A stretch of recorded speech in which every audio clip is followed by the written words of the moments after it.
Peace for women cannot happen as a result of fight against men or comparison with men.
We have meditated collectively for the past 4 days for peace between nations, for peace for children and young people, for peace between people of all races, all religions, and all sexual dispositions.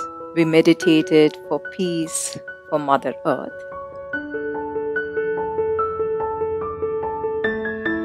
Today we meditate for ending violence towards women in the collective human consciousness.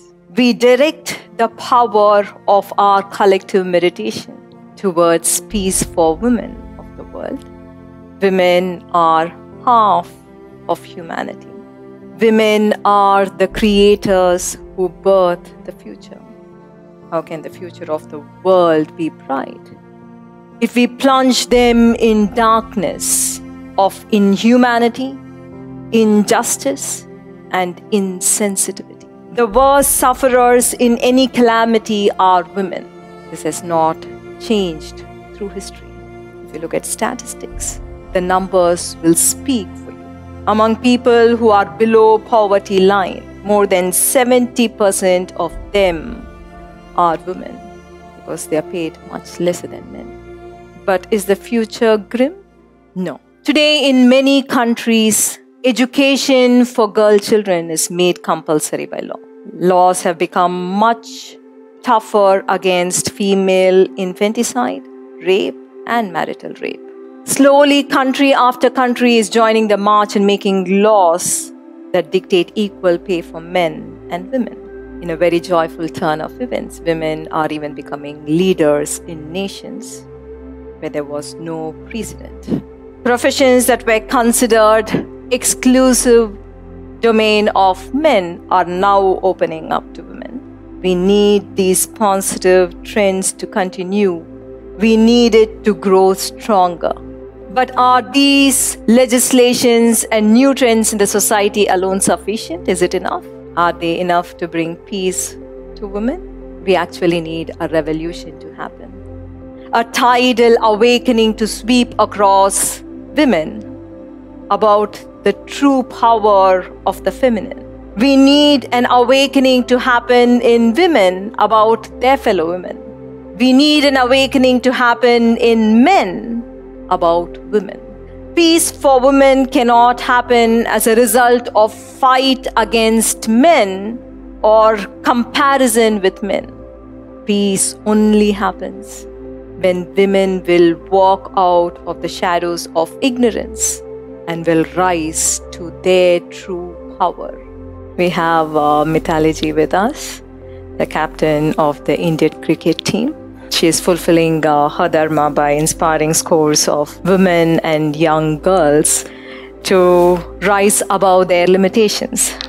As a successful leader, how do you think there can be equal dignity for both men and women in the world? I think recognition to an athlete should be irrespective of gender. Athlete is an athlete, whether it is a male or a female, shouldn't be that much of an importance to the person who's following sport. As a woman, I work equally hard as any male athlete. So why should one perceive me as a women athlete and the male athlete differently? Sport doesn't see gender. It is there, the same rules for everybody.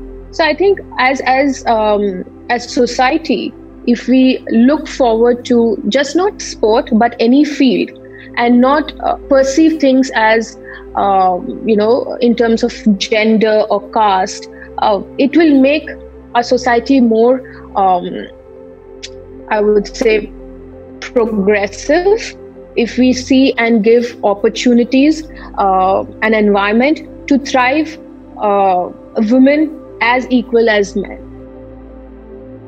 When a few million women will rise to their true power, we will be hitting a tipping point, after which there will be a collective shift in the women of the world itself. Let us understand that the solutions for the most of the world's problems today is a massive awakening in consciousness. If this awakening can happen to large numbers of women, there will be a phase transition in the human collective consciousness itself. The new emerging woman will not be a replica of the old. She will hold the power to birth a new world, a new generation.